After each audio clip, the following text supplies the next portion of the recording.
So tell me a little bit about your childhood. What were you like as a kid?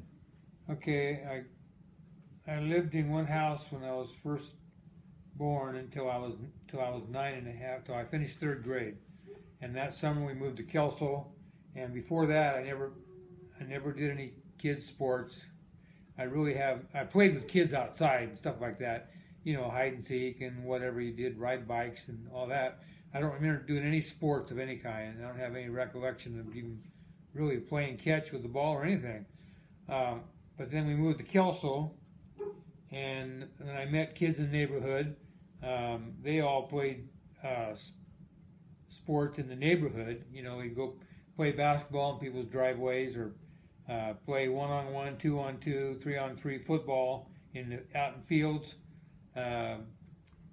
Then I started playing Little League when I was 11. That was the first year I played baseball. And I did that um, up through Babe Ruth in baseball. Didn't play school sports. I turned out, but I got cut. Didn't make the team. But anyway, I was on the football team in one year in junior high, but I didn't play. But anyway, then I got into high school, and of course, then I got a job, and I bought a car, and that's when my life really changed. But at home, growing up there, our family went to church, and my parents were Christians, and I remember my I used to, my I learned more about the Bible, really, or as much, from my grandfather who lived with us my whole childhood than I did going to church, hearing the Bible stories in church. Or as I won't say more, I'll say as much. He used to tell me great stories. I used to love spending time with him. He'd tell me great stories. But anyway, I remember I did a sinner's prayer, and quote unquote gave my heart to Jesus when I was a kid several times, but I never followed through with it. After I'd come home and go back with my friends, and my lifestyle never changed at all. So I never really became a Christian until I was 19, and I can tell you that story whenever you want me to tell you, or wherever you want me to jump to. But Tell me now. I was working. I got a job. I had jobs, what they call. I had paper routes when I was in several times, and made money with those. I had as many as 2 paper routes at one time. I worked for a guy who had a radio TV shop. Worked for him, so I saved money there. And then when I was 17, I got a job in a grocery store, and then I was able to buy my own first car with my own money. And I was working there through high school, and I was still working there. And when I was 19, one of the guys I was working with, who was not a Christian, and I knew he wasn't a Christian, his lifestyle was obvious, but he was dating a preacher's daughter. Well, he got saved, became a Christian,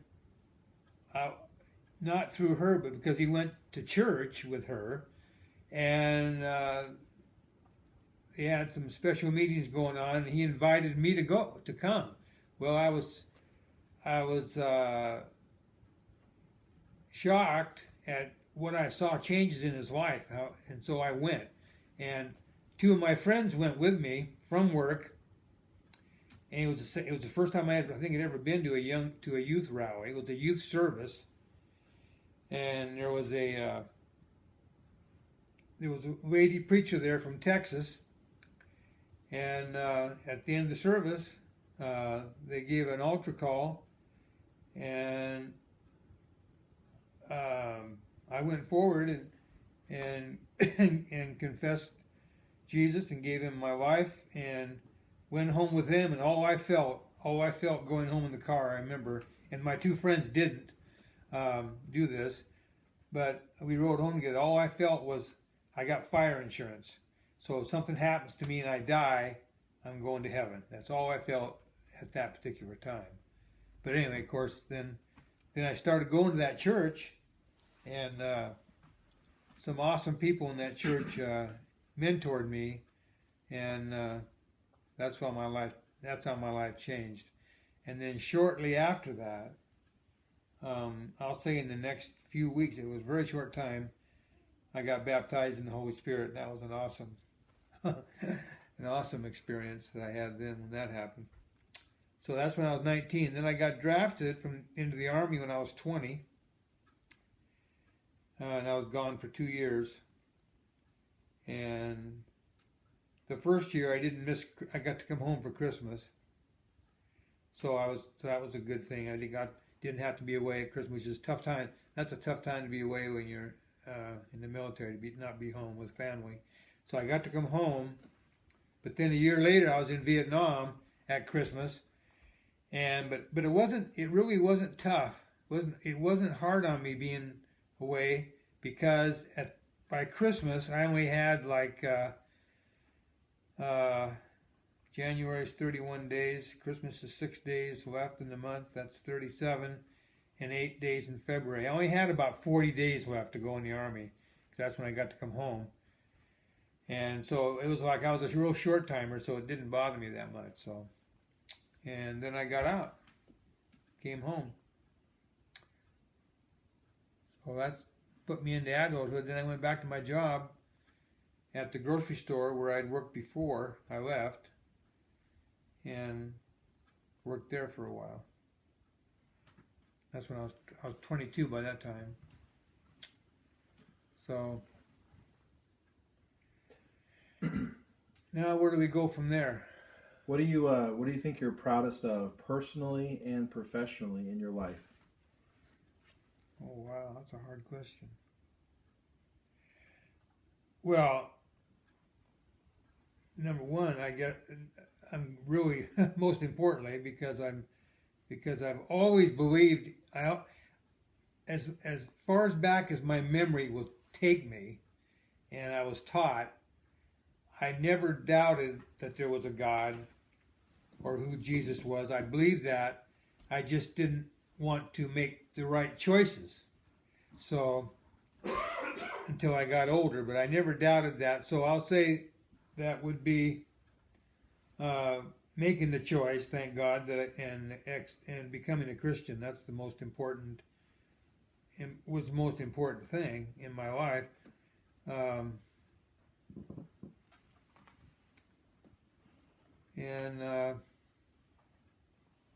Wow.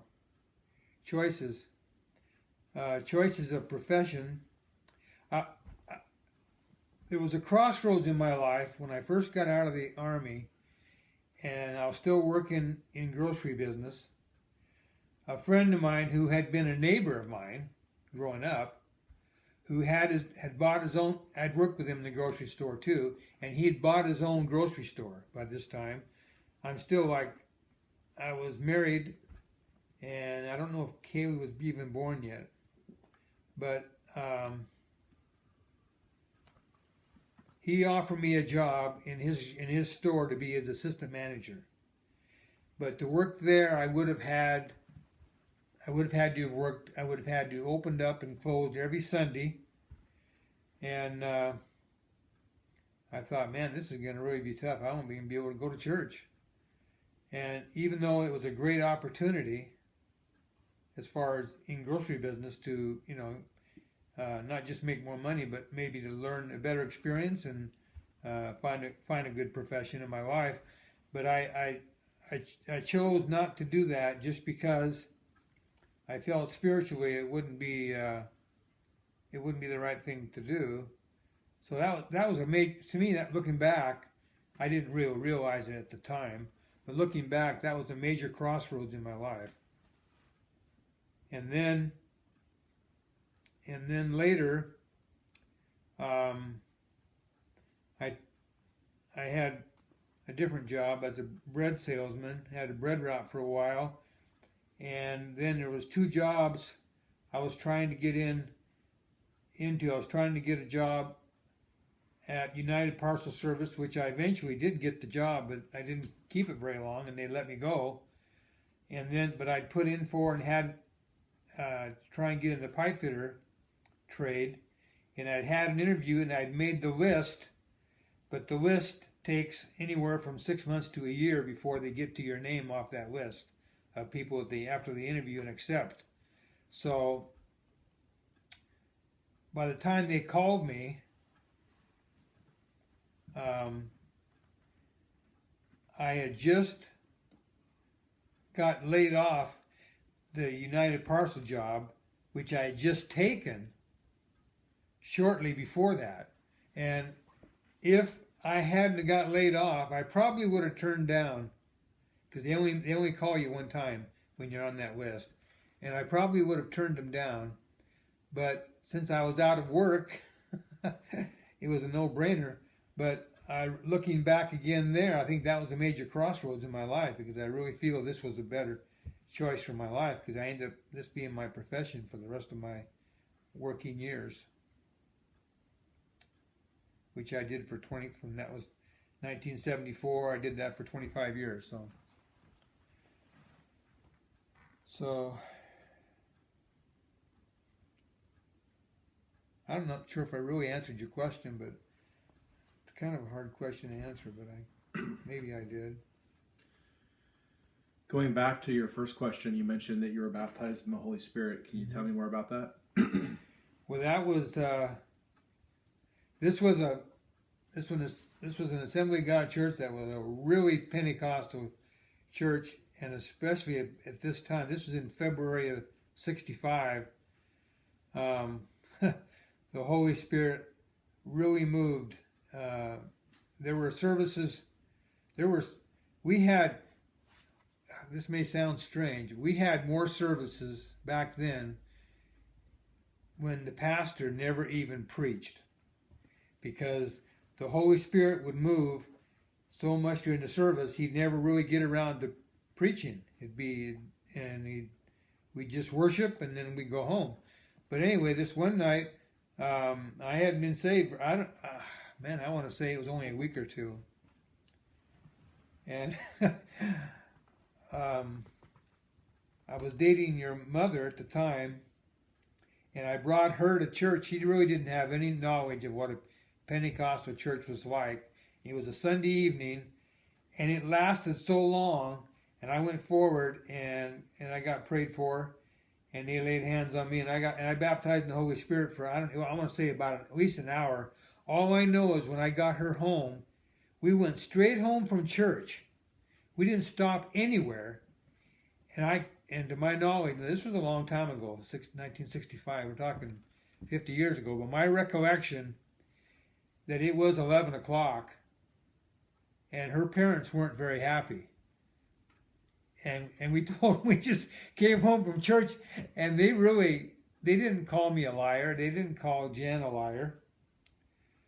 But my great friends, Melvin and Eloise Doney, my recollection, we had them talk to your grandparents over the phone to let them know that yes, that really is true. He really did, and then they believed me that really happened. But they couldn't understand how church could last that long, but it did. So that was an experience that never changed my life forever. And then when I went to Vietnam, there were two people in the church that wrote me letters, and which was really inspiring. It really helped me during that time. So, who were those people? Yeah, that Eloise was one of them. And there was another lady, I forgot her name now, but I remember but they were really great mentors for me. And really I just never forgot that, ever. Who were some of the biggest influences in your life?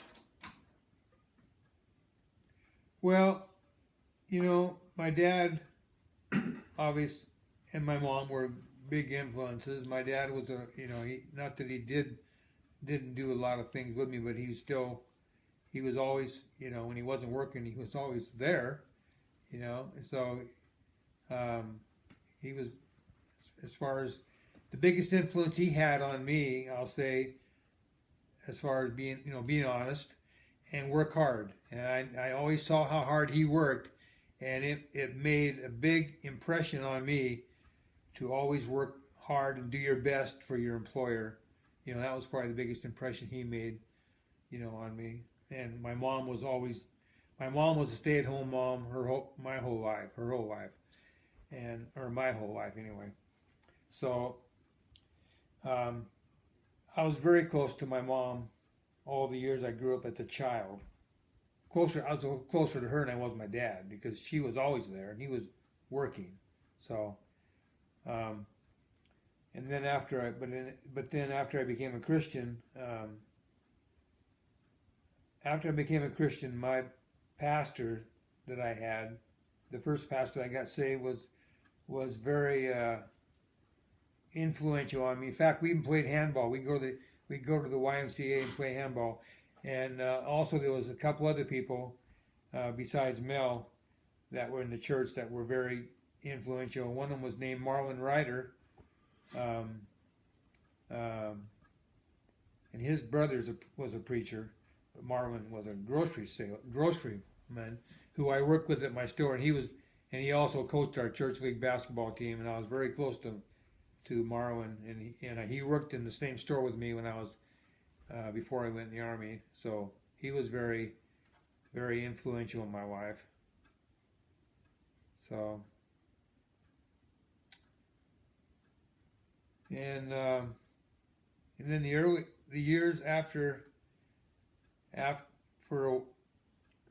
the early 70s, a friend of mine in the church that I had grown up with, clear from grade school, but I lived in Kelso and he lived in Longview, so when we were little, I'd only see him at church.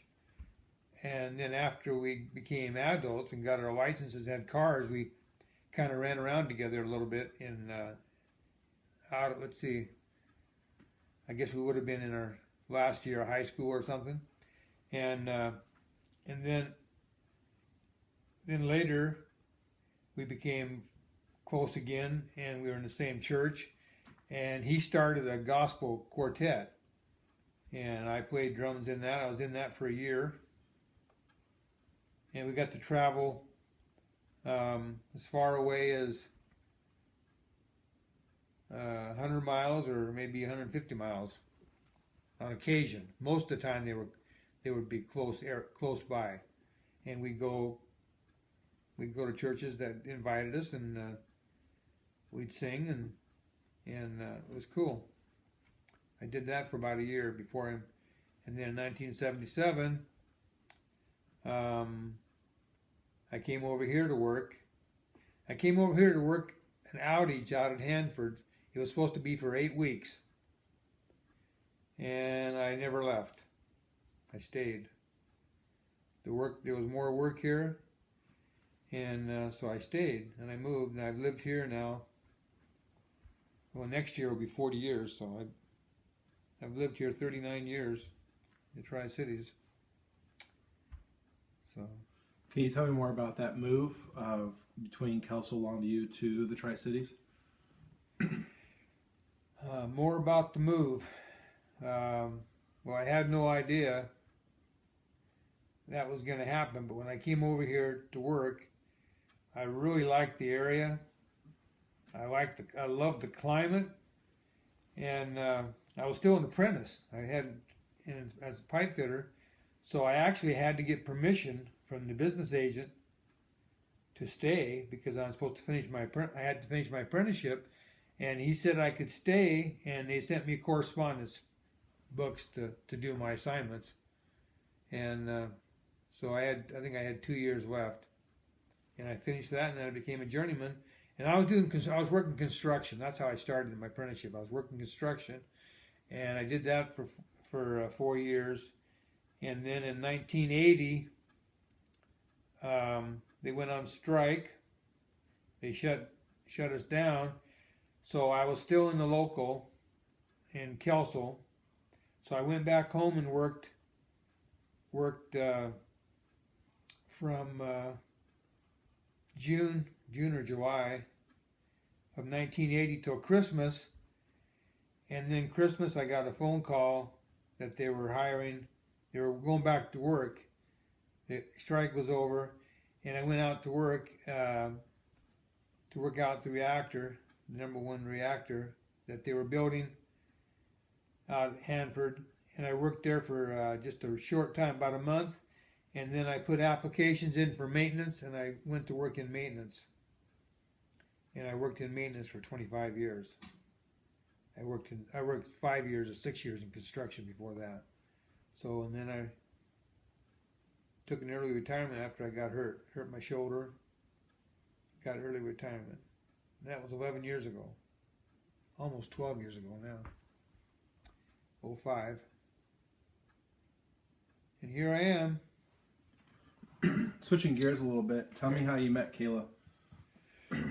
Okay, well, after I got divorced in 1990, a friend of mine who I was dating told me about a class called SOS, which was starting over single, which was held at the Central United Protestant Church in Richland.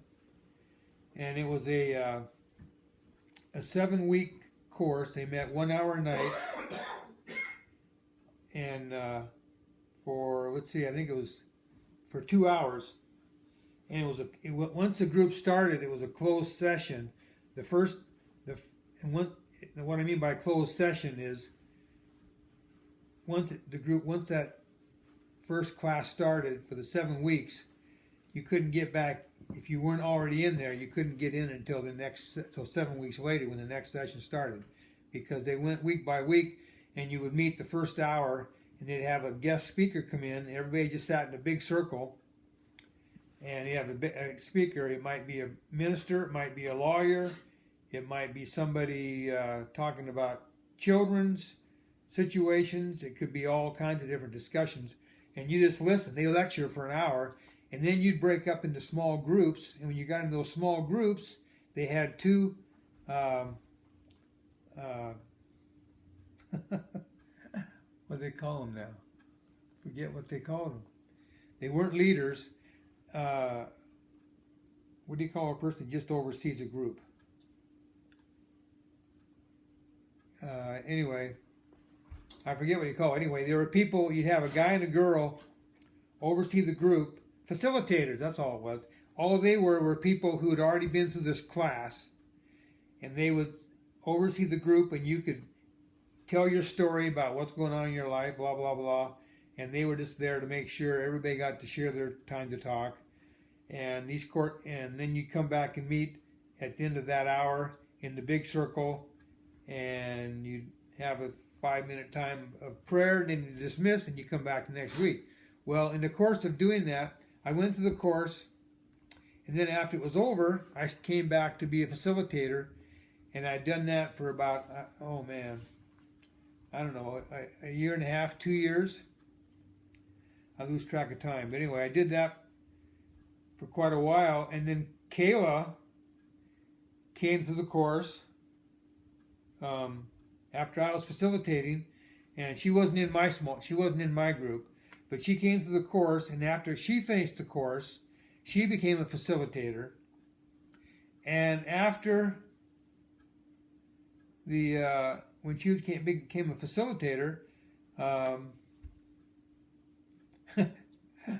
one night when we were closing, the last class, you go to your small group and you make a list of questions that may be questions that you wanted to ask but you're afraid to ask. So if you write them down on a piece of paper, and then everybody came back in the big circle, in the big group, and then somebody would read the questions that people had written, and of course they were read anonymously, so you wouldn't be embarrassed. Nobody would know who wrote the question. Well, one of the questions that was written was, okay, if you're in a relationship with somebody, is it okay to go out with somebody else for lunch, with somebody else with the opposite sex, and have lunch with them or whatever. And in the course, anybody, when these questions come up, anybody can just answer it, and then you have a discussion. Well, I said, yes, I think it's fine. I think it's okay. And so Kayla spoke up and said, and she didn't know me from Adam. She spoke up and she says, "Oh, you want your cake and eat it too, huh?" And of course that got a few giggles. And then everybody just had a discussion, and then pretty soon the class ended. And so we will have to go home. So in my own mind, I thought, I need to meet this lady. I need to straighten her out. So walking down the stairs, leaving the church, I met her and I was walking with her, but she was also walking with a couple other friends, so I couldn't really talk to her. So we got down to the car and I just asked her if I could have her phone number so I could just call and talk to her sometime. And she gave it to me, and one thing led to another, and well, 23 years later, here we are, be married 23 years next March. So that's how we met. All right, we'll revisit some of that a little bit later, but maybe in a different interview. But also, if people know you, they know you're passionate about riding your bike. Tell me how that all happened. Wow. Well, growing up as a kid, I had a bicycle, of course. Got my first bike. I know I was somewhere probably first, second grade. I taught myself how to ride it, pushing myself off the curb. And had a bike until I was about 7th grade. And back in that day time, it became, this is a lousy word, but I'm going to use the word uncool. I don't know what, it became not cool to ride a bike. Only the nerds rode bikes. So, but you were cool to walk. So we would walk. We'd walk anywhere we had to go, and that was it. So I never, from the time I was 13 or 14, I never owned a bike again until I was 46 years old. Now, my kids growing up, they had bikes, and when my daughter got her bike, I would borrow her bike to go riding with Justin on his. And he rode his bike, and we'd go down the river and stuff like that. But I didn't own a bike myself until when I got divorced, and for a time I was living with some beautiful people, Bill and Evelyn Galbraith. They had their son's bike was in the garage, and one day I asked them if I could use it just to go ride for something to do. And so I started riding, and one thing led to another. And I rode that one for a while, and then I bought an old cheap bike and myself and started riding a little more. And then I started riding at lunch hour at work. And then I got a better bike. And I just kept riding more and more and more and longer and longer. And then one day, through a friend at work that didn't even live in the Tri-Cities. He lived in Yakima, but he was in a bike club there, which was a cousin to our bike club in the Tri-Cities, the Chinooks. And he told me, he says, "You're really a strong rider." He said, you need to go over there and ride with those guys. And I was afraid to. And I kept stalling for a while. And then finally I got the nerve up and went and rode, and that was it. And from that was in the late summer of 92. And after that, it just became more and more contagious. And then in 93, when I started dating my wife, and when we got married in 94, by that time I'd done several long bike rides. And in fact, I was already set up in 94 to do I want to say about somewhere between 4 and 6 different bike organized special rides, and that was after we were married, she got behind me and supported me on all these rides and everything. And so I probably rode the most miles that year in '94, maybe than I ever rode any other year, even since then. But I've been doing that consistently now for 22 years, 23 years. And it's a passion. It makes me feel good. It isn't always fun. It is fun, but I love it, and it's really my only hobby. So I don't fish or hunt or. When I was younger, I liked to play basketball or baseball, but of course, those days are all gone behind me. So, but cycling is something you can do as long as you keep your balance and your body doesn't fall apart. You can do your whole life. So, that's my plan. Did you have a nickname growing up? And if so, how'd you get it? And tell me more about that. I did have a nickname growing up. My dad tells me that I was an infant, and he was downtown, shopping, and some guy just walked up to him and rubbed his hand over my head and say, "Hi, Butch," and somehow he came home, and that's who I became. So really, that's who I was. I was Butch. And every year when I go to school, of course they ask you your real name, and so I would tell them my name is Laverne, and of course everybody would giggle, and then I'd say, but I go by Butch.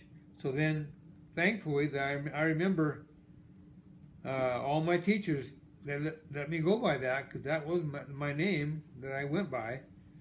And so that's what I went by my whole life. But if you want to, and really, I have one person changed my life as far as Butch. And I really know to this day, if it wasn't for my Uncle Don, I would have been Butch right now. And it was 1970, and your mom and I had gone back. She was pregnant with Kaylee at the time, to visit my aunt and uncle in McLean, in Vienna, Virginia, outside of Washington, D.C. And my uncle, that was my dad's brother, my Uncle Don, we were sitting there one night. We were there for a week. We were sitting there one night, and so he says, "Butch isn't your real name. What's your real name?" And I told him. He says, "Well, why don't you go by that?" I said, "Because I don't like it. I never liked that name." He said, "Well, what's your middle name?" I said, "Douglas." He said, "Why don't you go by Douglas?" I said, "I don't like that either." Well, then he said, "Well, why don't you go by Vern?" And I said, "I don't know." So I left there.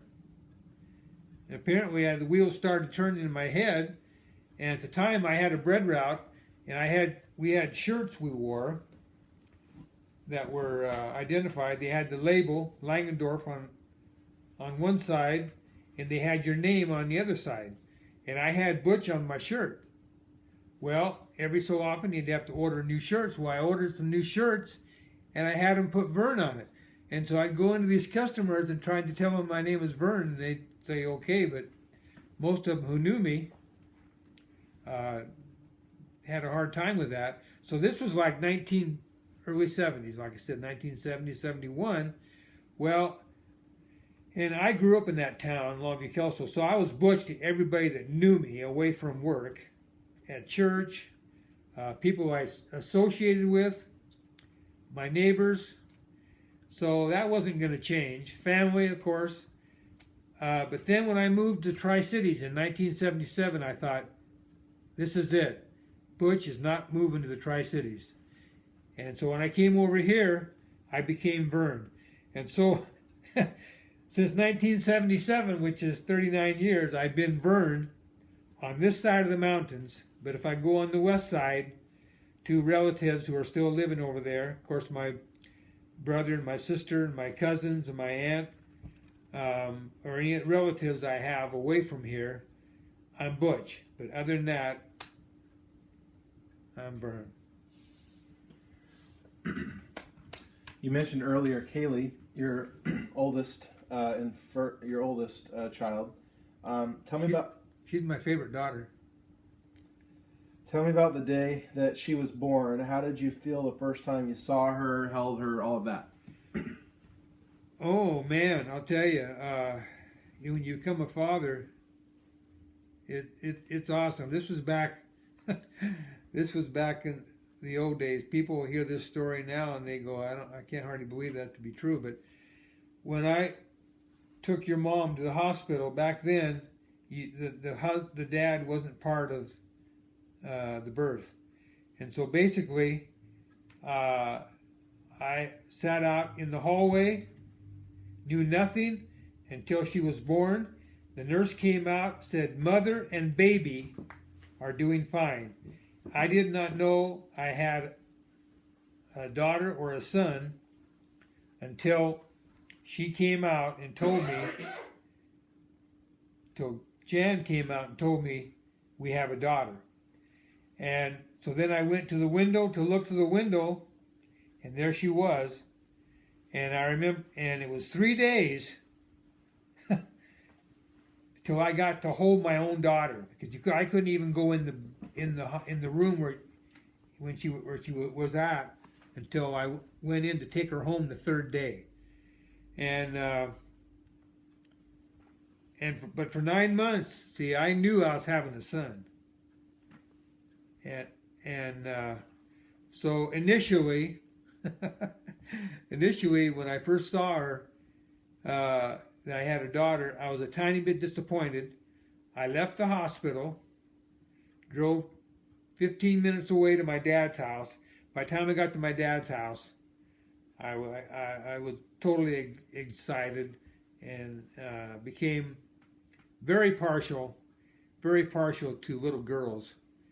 Because that's what I had, and it was 8 years before you were born, and so for 8 years, I became partial to little girls, just because that's what I had a daughter. But anyway, it's okay to tell that story now because I've told it to Kaylee. I didn't tell her until she was 16, and I probably shouldn't have told her because I didn't think it would bother her then when she was 16, but it did. But she got over it. I guess she forgave me.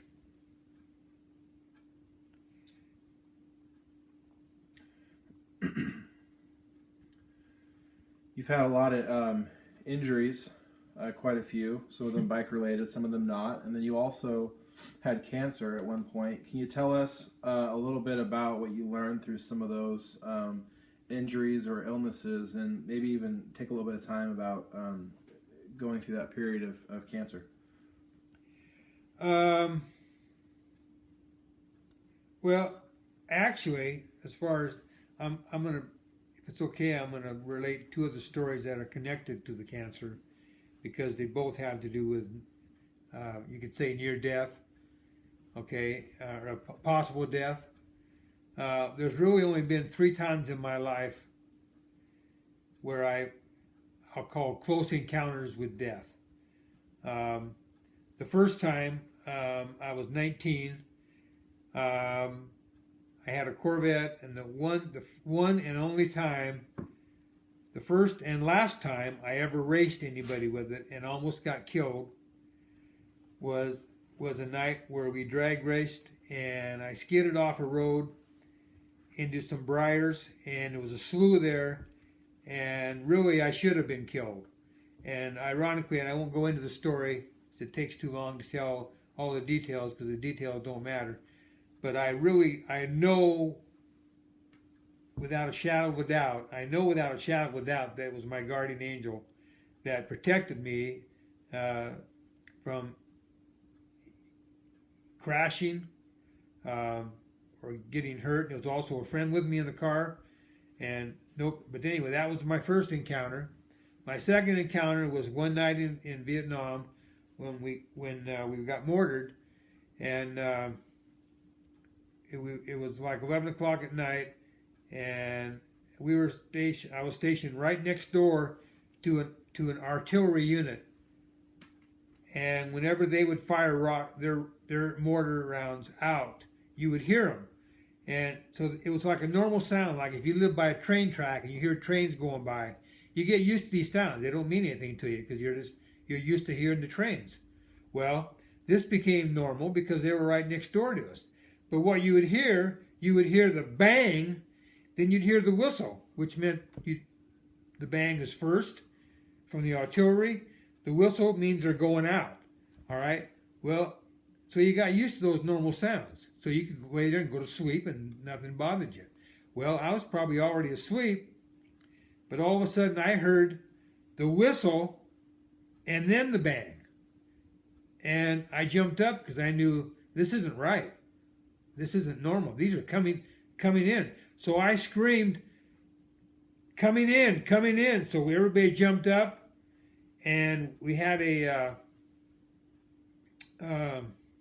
real close to our barracks, which were tents. They were tents with well, anyway, they were called.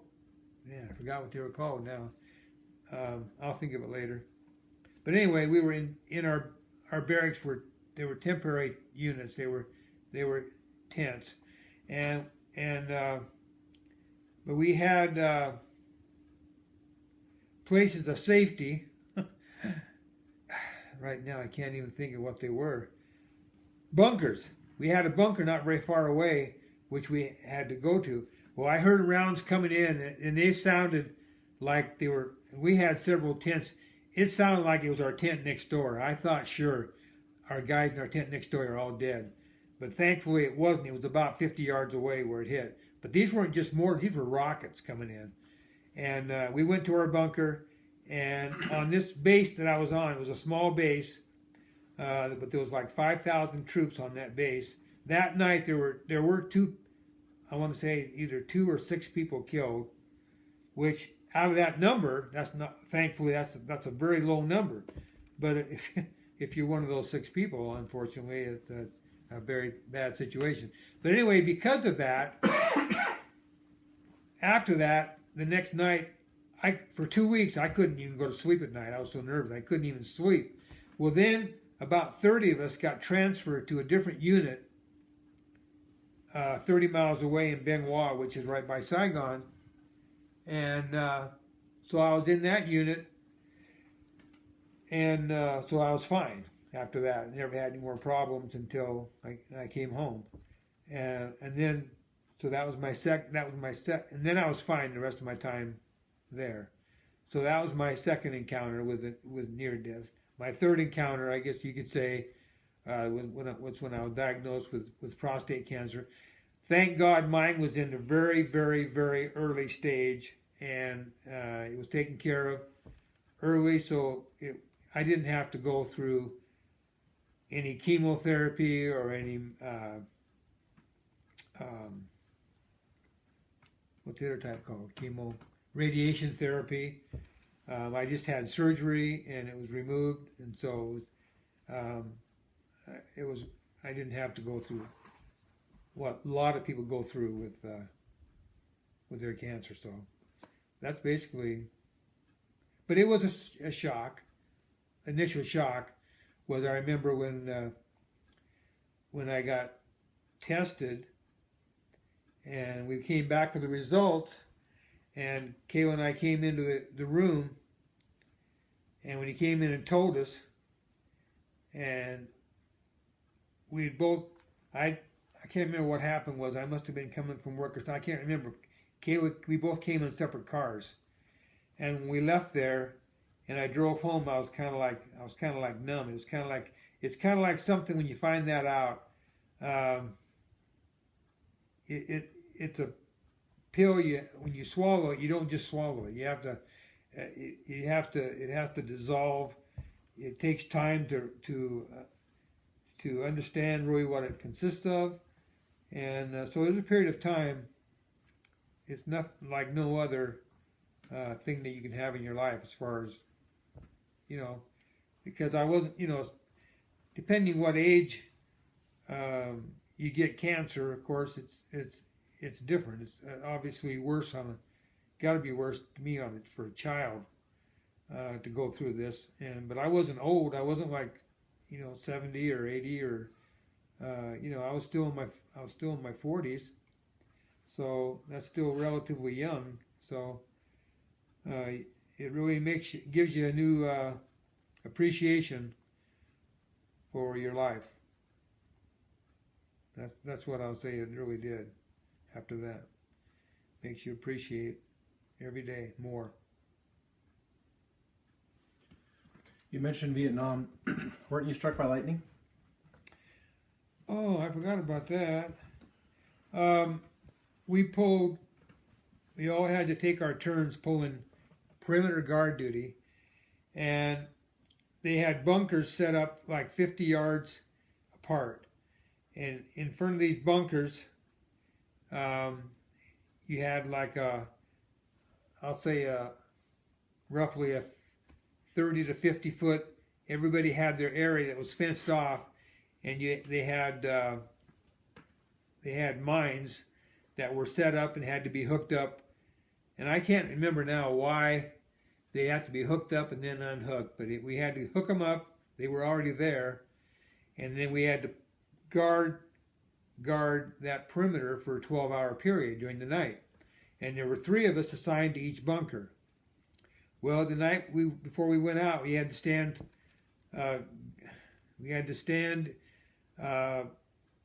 for an inspection before you went out. And while it was during monsoon season, it was raining, and we all got soaking wet, and we went out to our bunkers, and at that time, they were battery operated phones that communicated, but they were all wired together for each bunker. They had wires going from bunker to bunker to bunker. They were all connected, and then you would radio in to the officer of the day, and when you got there, and you'd get a darn, here I go again, brain dead. A password, basically. So if somebody came out, you'd say the word. If they didn't say the right word, then you wouldn't let them in, because if they didn't know the right password, then they must be the enemy. So you'd call, when you first got in the bunker, you'd call on your phone to get the password. So we first got in there, excuse me, we were all on our phones at the same time and waiting for the password. And apparently what happened was the lightning struck the wire feed on the ground that ran between these phones, and then of course went every direction through the line. And the 2 people that were in the bunker with me, they witnessed it. They saw it, and the bunker had dirt floors, and they witnessed what happened. They said they saw electricity come out of the phone and go into my ear and strike down the side of my face, and it knocked me to the ground, and I bounced back up. My whole body was quivering and shaking, and I was kind of foaming at the mouth, and the phone was dead. It was gone at that point. It wouldn't work. And 2 of the guys in the other bunkers that were on their phones, the same thing basically happened to them, but they took them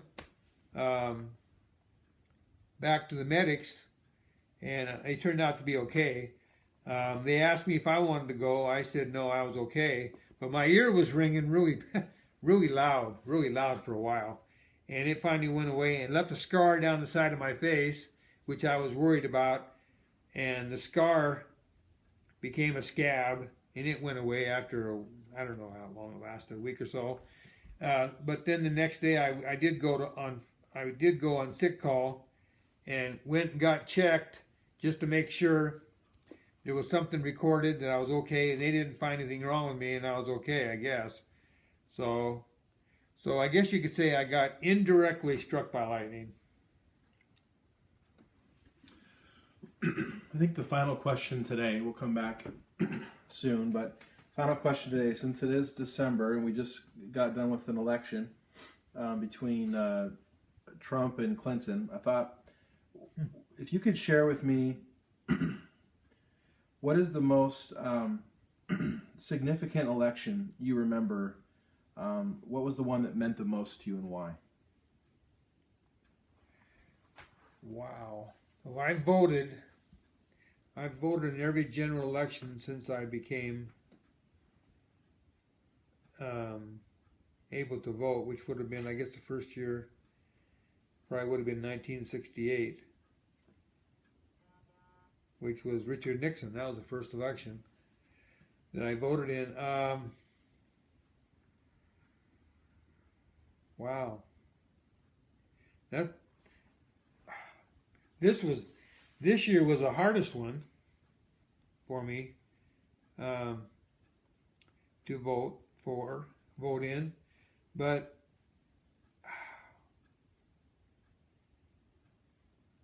I don't know if I can really say. I just know that when I vote, I try to, so many people when they vote, I found this out from work, they basically vote their pocketbook. They think, okay, which one's going to be the best for my job, for my economy, and that's the person I want in office. Well, if that's the way I voted, then I would have voted every year. I probably would have voted Democrat because I've always been a union worker, and the unions always, to my knowledge, in my lifetime, have always voted for the Democratic Party. So, but I don't just vote I try to vote the issues, the moral issues, weigh very hard on how I pick who I vote for.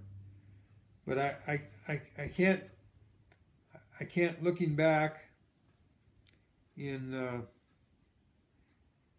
68, that'd be 68, 72, 76, 80, 84, 88, 92, 96, 2000, 2004. I can't pinpoint any one election standing out other than this one. Probably this one is so it's fresh because it just happened, but because of this year being what it was, I mean, everybody says it was very strange and different. But so if you can't pinpoint an election, you've mentioned to me in the past about remembering the day maybe that President Kennedy was assassinated. Can you reflect on that day for me? Oh wow! Before 9/11, which everybody that remembers that, everybody knows how dark that day was, and I don't want to compare all those thousands and thousands of people who died and those firemen and all the people that helped in saving people and people that died, and not to mention all the innocent people that were killed then, to one man as president being killed. But looking back, before 9/11 happened, if you just look back on it, you can't even have a clue how dark that was because of television. Because this was the first president to ever be assassinated since the television. And so I was in school. I was in gym class. It was like 11 o'clock. It was on I believe it was on I want to say it was a Thursday, if I remember right. I'm not sure. It doesn't matter what day of the week it was. But I was in gym class, and somebody came in and told us that President Kennedy we didn't tell us he was dead yet. We didn't know that. Said he'd been shot. So by 1 o'clock, I think we knew he was, by 1 o'clock our time in our Pacific time zone, they knew that. We knew that, but that was 4 o'clock Eastern time. They knew it before that. So we knew it, and they let us go home early at 1 o'clock. So we knew it, but until I came home and turned the TV on, and here they were showing him, we're watching on TV, we're seeing him in darn, I forgot what town it was he was at before he went to Dallas. He went to a different city that morning, and they showed him speaking, and you saw him speaking, you saw him get off the airplane, you saw him walk down, you saw him, and you're thinking, this was like 3 hours ago. This was today. How can he be dead? And you're part of your brain, you're looking at this, and you're saying, and then you saw, and you didn't see the, excuse me, you didn't see him get killed, because these pictures of the parade, those didn't come out till, I don't know when they came out, a year later or whatever, because those were taken from people's permanent.